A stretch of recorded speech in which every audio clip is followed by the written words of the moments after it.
성경에 보면 기름, 그러면 거룩하게 함, 또 다른 의미로 말하면 구별됨, 하나님이 특별히 쓰시려고 하는 어떤 대상, 이제 그런 사람들을 우리가 기름 부음 받은 자, 그렇게 이제 표현을 합니다. 그래서 우리가 성경에 보면 물로 씻어 정케되고 기름으로 거룩하게 되며 피로 씻어 죄를 정케하신다. 그래서 피와 물과 기름, 이런 것들은 전부 다 무엇과 연관이 되느냐면 하나님의 은혜와 관계가 돼 있어요.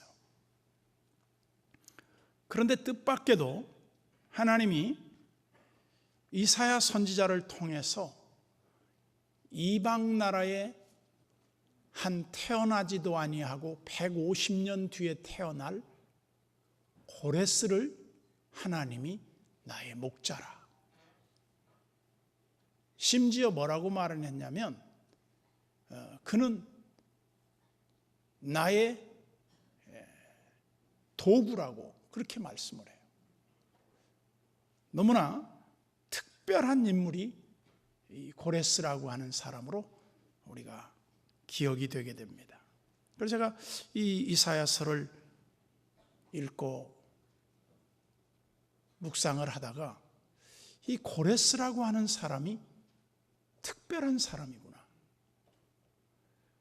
어떻게 보면 이것은 오늘날 우리가 메시아 시대에 우리 모든 성도들이 누리는 은혜와 무관하지 아니한 사람이다.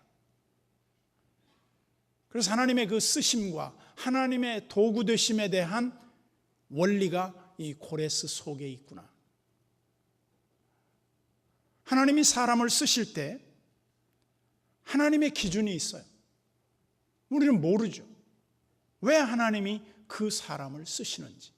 사람이 볼 때는 그 사람이 그만한 인물이 아닌 것 같고 모자라는 것 같은데 하나님이 그에게 한량없는 은혜를 부어주셔요.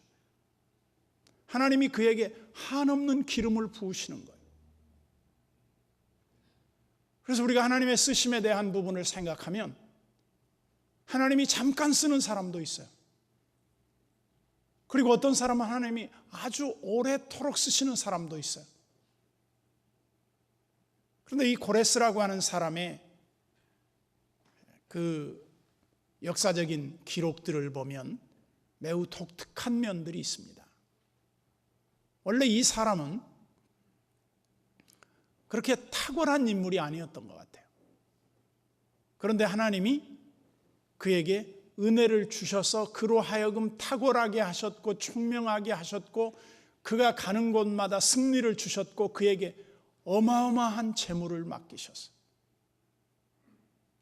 특별한 인물입니다. 하나님이 특별하게 썼어요. 어떤 면에서 보면 그 고레스와 같은 은총을 오늘날 우리 신약시대에 살고 있는 성도들이 누리는 은혜와 크게 다르지 않다 그거죠. 그래서 하나님이 이 고레스를 사용하시는데 그 내용들을 보면 매우 독특한데 한번 여러분들이 성경 본문은 아니지만 그 44장 이사야 44장 맨 끝절 그러니까 45장 바로 위에 보면 28절에 이렇게 되어 있습니다. 고레스에 대하여는 이르기를 내 목자라 그가 나의 모든 기쁨을 성취하리라 하며 예루살렘에 대하여는 이르기를 중건되리라 하며 성전에 대하여는 내 기초가 놓여지리라 하는 자니라. 이 고레스가 어떤 자냐면 하나님의 목자라. 그리고 그가 하나님의 모든 기쁨을 성취해요. 하나님이 너무너무 기뻐하시는 일을 하는 거예요. 이런 사람이 우리가 되기를 원하는 거 얼마나 좋겠어요? 하나님이 기뻐하시는 일을 우리가 하는 거예요. 그리고 예루살렘에 대하여 이르기를 중건되리라. 다시 말해서 예루살렘 성전이 다 회파되고 다 불타 없어졌지만 고레스가 그 무너진 성전을 다시 재건한다는 거예요. 아니, 성전 재건은 이스라엘 사람들이 해야 되고 이 이스라엘 중에서도 택한 레위 지파가 하나님의 성전의 봉사자들로 그들이 일해야 하는데도 불구하고 고레스가 그 일을 하게 한다는 거예요. 그리고 성전에 대하여는 내 기초가 놓이리라. 고레스가 성전의 기초를 놓았다는 거예요. 바꿔 말하면 이방인이 하나님의 은혜를 도저히 입을 수 없는 사람인데 그 사람이 성전의 기초를 놓았다. 다른 말로 하면 도저히 성전에 들어갈 수조차 없는 이방인이 그 성전의 기초가 되었다. 얼마나 놀라운 일입니까? 그래서 우리가 이사야서를 읽으면서 우리는 메시아 시대에 하나님의 구원이 모든 사람들에게 이르렀다. 그래서 우리가 흔히 이 이사야서를 구약의 복음이다. 그리고 메시아 예언의 메시아 시대에 대한 예언이다. 그렇게 보는 거죠. 그러면서 우리는 이 고레스라고 하는 사람을 한번 이렇게 다시 한번 정리를 해볼 수 있겠죠. 고레스가 왕이 될 때 그가 왕이 될 수 있는 인물이 아니었어요. 그런데 어떻게 보면 그가 하나님에 의해서 왕이 됐어요. 예를 들면 이런 식이죠. 바벨론의 강성함이 최고조에 달할 때 느부갓네살이라고 하는 왕이 세계를 정복합니다. 그래서 바벨론 역사가 화려하게 꽃을 피우죠. 그런데 그가 어느 날 금신상을 하나 보죠. 환상 가운데 꿈을 꾸는데, 그런데 아무도 그것을 해석할 수도 없고 알려줄 수도 없을 때 다니엘이 그 꿈을 해석해 줍니다. 머리는 금이요, 가슴은 은이요, 그리고 다리 부분은 철과 흙으로 되어 있는데 한 뜨인 돌이 와서 그 신상을 깨트려 버리더라. 이게 도대체 무슨 꿈이냐, 이게 뭐냐 이거예요. 그런데 다니엘이 그것을 해석해 주었는데 놀랍게 그게 다 하나씩 이루어졌습니다. 그러면서 다니엘이 어린 시절에 포로로 끌려갔지만 그 총명함으로 말미암아 왕조가 3번이나 바뀔 동안에 다니엘은 계속해서 현자와 같은 그런 예언자적인 삶을 통해서 바벨론을 실제적 통치를 합니다. 그러면서 그 바벨론의 통치자들이 이제 바벨론이 무너지고 메대와 바사로 나누어지죠. 그래서 소위 메대라고 하는 나라가 우리가 말하는 페르시아, 동방의 최고의 문화를 융성케 했던 페르시아 문명의 그 진원지가 됐죠. 근데 그 페르시아 문명의 핵심 인물이 바로 고레스예요. 근데 이 고레스가 통치자가 되어서 그는 자기가 왕이 됐을 때 아마 느부갓네살이 어느 날 정신이 나가더니 왕위에서 내려와 가지고 들에 가서 막 풀을 뜯어먹고 사는 거예요. 소처럼. 정신이 나간 거예요. 그러니까 그 아들이 대신해서 왕이지만 왕은 또 아니에요. 근데 어느 날 시간이 지나니까 느부갓네살이 또 정신이 돌아와요. 그래서 왕위에 복귀를 합니다. 이런 과정을 통해서 다니엘이 느부갓네살과 다리오와 그 다음에 이 고레스라고 하는 왕으로 이어지는 이 왕조에 대한 모든 것을 다니엘이 다 코치를 하는 거예요. 그런데 이 다니엘을 통해서 알게 된 하나님을 이 고레스가 정말 잘 믿는 거예요. 하늘의 하나님 여호와를 경외하지 아니하고는 우리가 복을 받을 수 없다. 그러면서 이스라엘 백성들을 고토로 돌아가게 하며 그 모든 비용을 담당하고 모든 그들의 성전 재건과 그 포로 복귀의 비용을 고레스가 다 지원해 줍니다. 특별한 인물이죠. 하나님이 들어 쓰는 인물이에요. 우리는 어떤 면에서 이런 고레스와 같은 인물이 됐으면 좋겠다 이거예요. 그런데 사람들이 은혜 입기는 쉽지만 그 은혜를 잘 감당하기는 쉽지 않죠. 그래서 고레스가 마침내 어떤 일을 이룹니까? 모든 하나님의 명령을 다 이루면서 이스라엘의 포로 귀환과 성전 건축과 모든 일을 다 합니다. 그리고 그가 죽어요.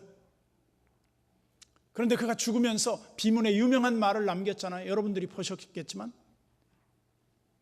그리고 그 뒤에 일어나는 제국이 소위 헬라 제국 아닙니까? 나중에 알렉산더가 일어나죠. 알렉산더가 일어나서 소위 말해서 이 페르시아를 점령하는데 모든 걸 다 점령하고 나서 마지막에 그 고레스의 무덤을 파헤치러 옵니다. 근데 그 고레스의 무덤 앞에 유명한 비문이 써 있었죠. 이런 의역을 하면 이런 뜻입니다. 어서 오시오. 내가 당신이 올 줄 알았소. 나도 한때는 세계를 제패한 왕이었어. 그러나 내 나라를 언젠가는 다 다른 사람이 와서 점령할 줄을 알고 있었어. 그렇듯이 내 무덤을 패하지 말고 당신도 언젠가는 다른 사람이 당신의 무덤을 그렇게 파헤칠 때가 올 터인데 그렇게 하지 말고 당신이 그런 때가 올 거라는 걸 생각하면서 너그럽게 내 무덤을 해하지 마시오. 그 글을 보고 알렉산더가 너무나 놀랍고 충격을 받죠. 그래서 자기 왕복을 벗어서 그 고레스의 무덤 위에 덮어주며 그에게 무릎을 꿇습니다. 이렇게 하나님이 역사를 주관하시고 다스리시는 이런 세계를 통해서 우리로 하여금 뭘 생각하게 합니까? 모든 게 사람이 하는 것 같지만 하나님의 심오한 뜻이 있다. 우리는 알 수 없죠. 왜 그렇게 되는지, 왜 하나님이 그렇게 하시는지. 아니 사람이 없어서 하나님이 그렇게 이방인의 그 초라한 한 인물을 들어서 하나님이 그렇게 위대한 역사를 이루실까? 그런 측면으로 본다고 하면 오늘날 우리들에게도 똑같은 일이 하나 생각이 되는 게 있어요. 저는 종종 학교에서 제가 공부할 때 학생들을 한번 생각해 봅니다. 참 똑똑한 학생들이 별로 빛을 못 보고 끝나는 사람들이 적지 않아요. 반면에 전혀 기대를 하지 않았던 사람들이 큰 인물로 하나님 앞에 쓰임을 받는 걸 보게 돼요. 참 역사적 아이러니입니다. 우리 한국 교계를 대표하는 목사님들의 배경을 보면 정말 이력이 없어요. 내놓을 게 없어요. 그런데 하나님이 그들을 들어 쓰신다는 거예요. 아마 고레스도 자기 자신이 그렇게 하나님으로부터 특별한 은총을 입고 하나님 앞에 그런 은혜의 빚을 지는데 그 마음속에 아마 이런 생각이 있었을지 몰라요. 그가 나중에 이스라엘 백성들을 본국으로 귀환시키면서 이런 말을 하죠. 나와 내 왕자들을 위해서 축복해 주시오. 하나님을 믿는 사람들과 하나님을 위해서 사는 것은 곧 하나님의 기쁜 뜻을 이루는 것이다. 그렇게 확신을 했던 것이죠. 오늘 이 이사야 45장 전체의 내용은 이렇게 전개가 됩니다.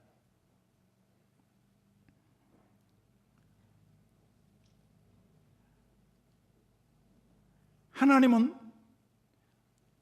이스라엘을 구원할 자를 이스라엘에서 일으키시지 않고 이방에서 일으키신다는 거예요.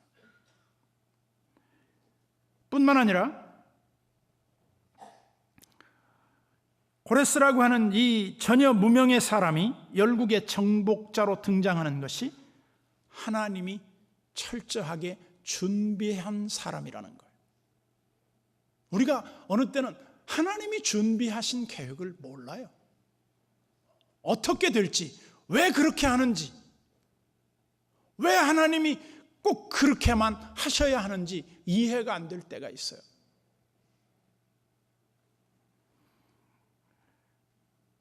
그래서 하나님의 은혜를 주시면, 하나님이 어떤 사람을 감동케 하시면 그 사람이 큰 역사를 이루어냅니다.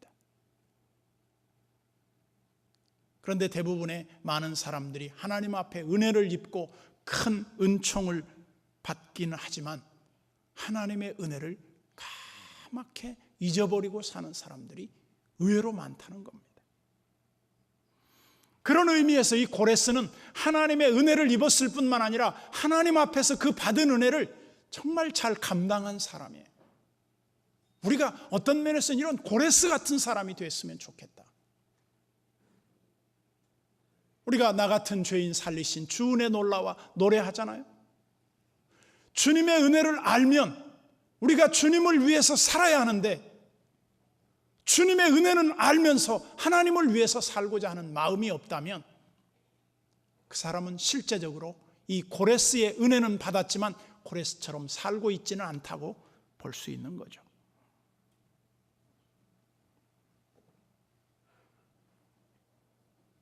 하나님이 역사를 주관하십니다.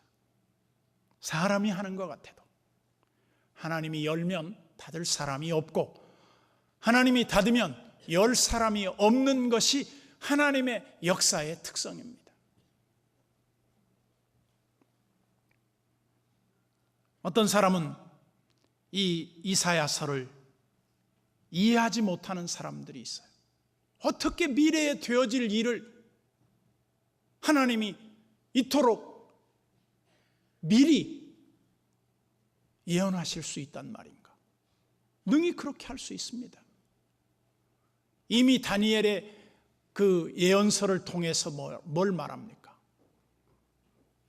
과거와 현재와 미래를 주관하시는 하나님이시다. 그리고 하나님의 다스리심에는 한 점 오차가 없는 분이다. 그래서 고레스를 통한 하나님의 구원을 우리가 보는데 참 놀라운 건요, 이 고레스 사건은 마치 무엇과 같으냐면 이스라엘 백성들이 애굽에 포로되었다가 출애굽하는 그 제2의 출애굽과 거의 흡사한 면을 띠고 있어요. 이스라엘 백성들이 자력으로 그들이 거기에서 나올 수 있는 그런 힘이 없었어요. 그래서 외부적인 구원의 역사로 말미암아 하나님이 그렇게 이스라엘 백성들을 이끌어내셨던 것이죠. 오늘 본문 1절을 다시 한번 보겠습니다. 여호와께서 그의 기름 부음 받은 고레스에게 이같이 말씀하시되, 지금 고레스는요 태어나지도 않았어요. 있지도 않는 인물이에요. 예언이 된 거예요. 그러면서 뭐라고 말합니까? 내가 그의 오른손을 붙들고, 즉 하나님께서 그에게 능력을 주시고 그 앞에 열국을 항복하게 하며, 이 고레스라고 하는 사람이 어떤 인물이었는지 모르지만 세계를 제패합니다. 완전히 세계를 한 손에 장악해요. 내가 왕들의 허리를 풀어, 여기 왕들의 허리를 푼다는 말은 긴장 해제죠. 한마디로 그들의 그 무장 해제를 통해서 하나님의 승리를 고레스에게 다 안겨주는 거예요. 그리고 그 앞에 문들을 열고, 고레스가 들어가면 다 항복의 문을 연 거예요. 그리고 성문들을 닫히지 못하게 하리라. 다른 말로 하면 고레스를 당할 사람이 없도록 했다는 겁니다. 그러면서 2절에 보면 내가 너보다 앞서가서 험한 곳을 평탄하게 하며, 거의 메시아 사역에 세례 요한이 나타나서 모든 일을 행한 것처럼 하나님께서 이 고레스를 통해서 구원의 역사를 이루시는 그 과정을 한마디로 상징적인 그 모형으로 이렇게 보여주신다 그 말이에요. 그러니까 이것은 어떤 면에서 역사와 영적인 의미를 동시에 지니고 있다고 볼 수 있겠죠. 그래서 논문을 쳐서 부수며 굳게 방어하기 위한 논문을 잠궈 놓았는데 그걸 무력하게 만들어버려요. 누가? 하나님이. 그리고 쇠 빗장을 꺾고, 오늘날 우리가 하나님의 일을 할 때에 얼마나 하나님의 일에 방해하는 세력이 많은지 모릅니다. 우리 한국도 어떤 면에서 보면 위기의식을 가져야 돼요. 우리 기독교인들이 정말 위기의식을 가져야 돼요. 여러분들이 열심 내야 돼요. 이렇게 우리 한국 교회가 급격하게 신앙의 열심을 상실한 예는 과거에 없었어요. 하나님의 은혜를 저버리는 거예요. 우리가 하나님의 은혜를 저버렸던 역사에 대한 것을 너무나 역사적 교훈으로 잘 알고 있지 않습니까? 그런데 그것을 우리가 따라가서는 안 된다는 거죠. 놀라운 건요, 요즘 대학생 설문을 조사해 봤더니 100명 중에 5명밖에 그리스도인이 없어요. 근데 그의 부모들은 거의 20, 30%가 크리스찬들이에요. 심각한 일입니다. 한국교회의 미래의 위기를 내다보는 분들은 앞으로 15년, 30년 후에 한국의 기독교인이 300만이 안 될 것이다. 위기의식을 가져야 돼요. 하나님의 일을 우리가 등한히 하는 것은 아주 악한 죄입니다. 성경은 그렇게 말했잖아요. 주의 일을 태만히 하는 자는 저주를 받을지어다. 제가 지난주에도 말씀을 드렸지만 하나님의 일을 하면서 가장 나쁜 태도가 기분 내키는 대로 하는 거예요. 좋은 태도는 뭐예요? 기분과 상관없이 사명으로 일하는 거예요. 고레스는 어떤 면에서 자기 사명을 다한 인물이에요. 그렇게 하지 않았어도 될 일을 고레스는 자원해서 했어요. 이스라엘 백성들을 고토로 돌아가게 합니다. 성전을 세워줍니다. 그 돌아가는 비용을 지불합니다. 바벨론의 그 성전 기구들을 다 포획해온 것을 하나도 남김없이 포로로 돌아갈 때 다 돌려줍니다. 어떻게 보면 요즘 문화재를 반환하지 않는 국가들과는 대조가 되고 있죠. 그러면서 3절에 보면 내가 흑암 중에 보화와 은밀한 곳에 숨은 재물을 주어, 하나님이 의인에게 주시는 축복 가운데 좋은 축복이 이런 겁니다. 흑암 중에 보화와 은밀한 숨은 재물을 주겠다. 다른 사람이 알지 못하는 숨겨진 어떤 물질과 하나님의 선물을 우리에게 주겠다는 겁니다. 그러면서 그 뒤에 보면 이렇게 말하고 있죠. 내 이름을 부르는 자가 나 여호와 이스라엘의 하나님인 줄을 내가 알게 하리라. 어떻게 보면 이건 구약의 복음이에요. 선교적인 하나님의 역사를 여기에 예언하고 있다고 봐요. 그러면서 4절을 보세요. 내가 나의 종 야곱, 내가 택한 자 이스라엘, 곧 너를 위하여 내 이름을 불러 너는 나를 알지 못하였을지라도 내게 칭호를 주었노라. 고레스에게 무슨 칭호를 주었습니까? 나의 종, 나의 야곱, 내가 택한 자, 나의 도구, 심지어 에스라서에 보면 나의 목자 그랬어요. 야, 이거 대단한 거 아니에요? 왜 이토록 하나님이 고레스에게 이런 놀라운 은혜를 주셨을까? 그가 하나님의 은혜를 받았을 뿐만 아니라 그 은혜를 잘 감당했다는 것이죠.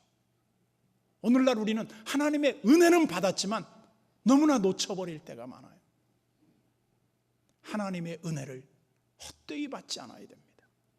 오늘 우리가 살고 있는 이 시대는 위기의 시대입니다. 특히 영적으로 혼란하고 이 사상적 혼란 속에서 사람들이 무수히 자기 생각을 절대화하는 시대에 살고 있습니다. 그럼에도 불구하고 힘 있는 고레스가 하나님 앞에 무릎을 꿇고 그분 앞에서 하나님의 뜻을 이루기 위해 최선을 다하는 종의 모습을 우리는 배워야 할 줄 압니다. 이와 같은 이 시대의 고레스가 여러분들이 되어주시기를 주님의 이름으로 축원합니다.